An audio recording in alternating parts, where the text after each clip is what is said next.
Tomato আলু পুস্ত করবো, ওই জন্য পুস্তটা বেটে নিচ্ছি। আলু টমেটো সব সিদ্ধ করে রেখেছি। পুস্ত বাটা হয়ে গেলে টমেটো আলু পুস্ত করে নেব। নমস্কার, সবাইকে জানাই গুড মর্নিং। আপনারা আশা করি ভালো আছেন, আমরাও ভালো আছি। আজকে আবার কিন্তু সেই ব্লকে চলে এলাম। তো দেখি আজকে গিন্নি কী রান্না করছে, কারণ আজকে তো আমাদের সোমবার, এমনিতে আমরা তো নিরামিষ খাই। তো নিরামিষের জন্য কী রান্নাবান্না করেছে সেগুলো আপনাদের দেখাবো, আপনারা একটু দেখতে থাকুন। বলছি আজকে ডিমের কালিয়ে টালিয়ে করো? না না, সোমবার নিরামিষ খাই, জানো না? ও, আবার নিরামিষ করবে? আজ নিরামিষ কী রান্না করবে? ওই আলু পুস্ত সিদ্ধ দিচ্ছি, হুম আর বেগুন ভাজা, হুম এই ফুলকপি গাজর আলু দিয়ে একটা ঝোল করবো। ঝোল? হ্যাঁ, আর কী করবে? আর পাপড় ভাজা করবো। আর পোস্ত বলুন, পোস্ত? আর পুস্ত বলুন, তাই পুস্ত সিদ্ধ হতে দিচ্ছি আলুগুলো। পোস্তটা করো, পোস্ত ছাড়া খাওয়া যাবে ওই না। তো আলু পুস্ত। তো তোমার মাসে আবার কতবার খায় নিরামিষ? সোমবার তো খাই তো। হ্যাঁ, একটাই খাই, এক সপ্তাহে একদিন। ও সপ্তাহে একদিন। ঠিক আছে, আজকে তাহলে করো। আর টমেটো চাটনি করো, টমেটো ধরো না?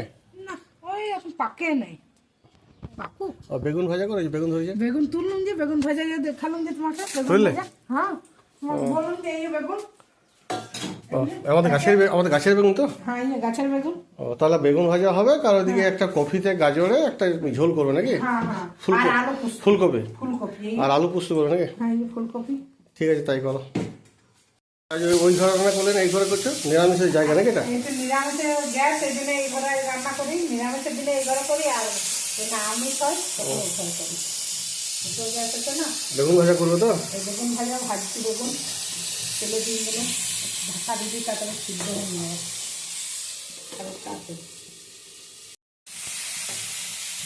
তো আমাদের গাছে অনেকগুলো বেগুন হলো তাহলে। হ্যাঁ, ভালো বেগুন দেবে। কোনোদিন পালং শাকের বেগুনের তরকারি খেলাম, কোনোদিন বেগুন ভাজা। হ্যাঁ, হ্যাঁ, কোনোদিন আর আছে গাছে বেগুন। আর একটা দুটো আছে। হ্যাঁ, আর একটা দুটো আছে। ও ভালো হয়ে গেলে এবার তুলে নিচ্ছি বেগুনগুলো।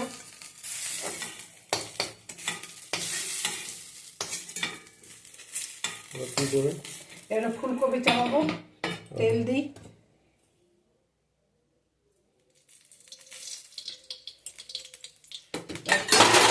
পাঁচফোড়ন,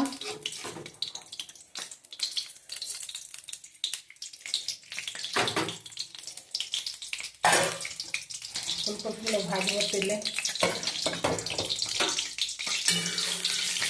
করার জন্য মশলাটা তৈরি করে নিচ্ছি। আদা, লঙ্কা আর জিরে বাটা আচ্ছা, দিয়ে বেটে নিই। নিয়ে দেওয়াই নিরামিষ তো, রসুন পেঁয়াজ কিছু দেবো না, সেজন্য আদা দিয়ে করবো।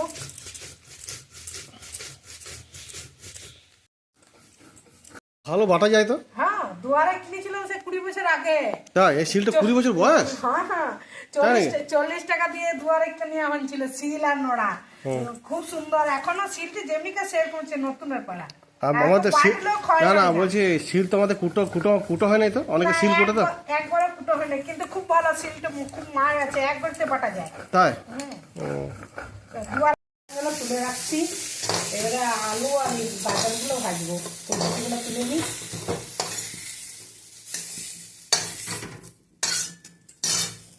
তেল দিই কড়াইয়ে।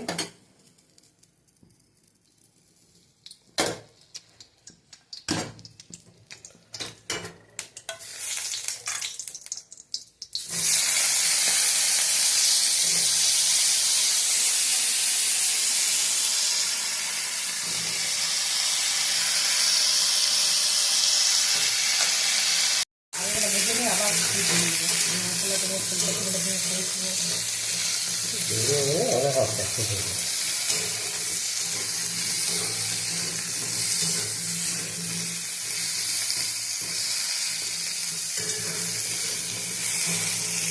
মিশিয়ে দিচ্ছি, নুন দিচ্ছি পরিমাণ মতো, হলুদ, টমেটো, লঙ্কা, কাঁচা লঙ্কা দিয়ে দিলাম। কষে নিয়ে মশলা বাটা দিয়ে দেবো। মশলা বাটা দিয়ে আবার কষবো। তেজপাতা দিয়ে দিলাম।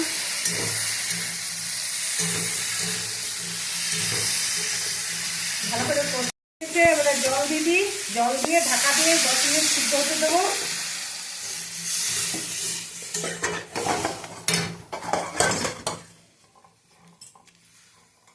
10 মিনিট ধরে সিদ্ধ হোক, দেন তারপর নামিয়ে নেব।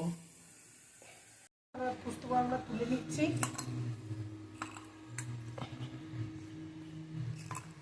এই পুস্ত তুলে নিলাম, হয়ে গেছে, সব কিছু দেওয়া হয়ে গেছে। ফুলকপিটা নামিয়ে নিই।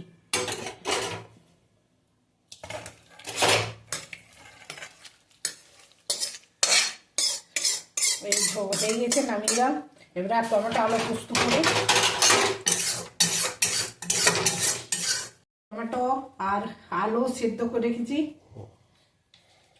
কড়াইয়ে তেল দিই,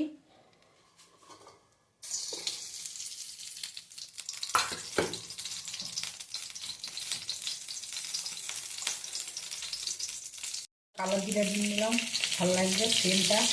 কালো জিরে, পোস্ত বাটা হয়ে গেছে, পোস্তটা দিয়ে দেবো আর নামিয়ে দেবো।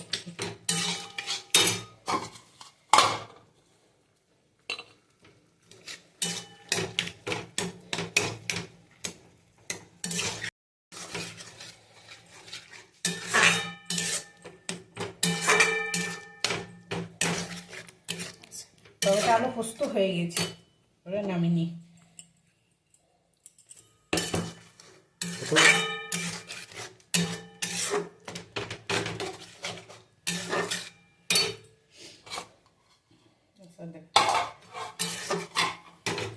নামিয়ে নিচ্ছি, সব রেডি। পাঁপড়গুলো ভেজে নিই। তুলছি, বেশি গরম হয়ে গেলে হয়ে যায়, লাল হয়ে যায়। এই পাঁপড়টা খেতে বেশি পছন্দ আমার, বেশি ভালোবাসি আমি খেতে। কারা কারা পছন্দ আছে কমেন্ট করে জানাবেন যে ভালো লাগছে পাঁপড় না খারাপ। আমার কিন্তু খুব পছন্দ এই পাঁপড়।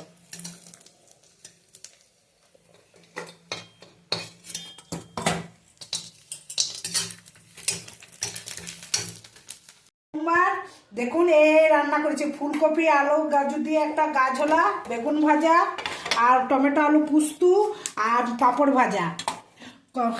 ভিডিওটা যদি ভালো লাগে তো লাইক করবেন, কমেন্ট করবেন, সাবস্ক্রাইব করবেন। ধন্যবাদ।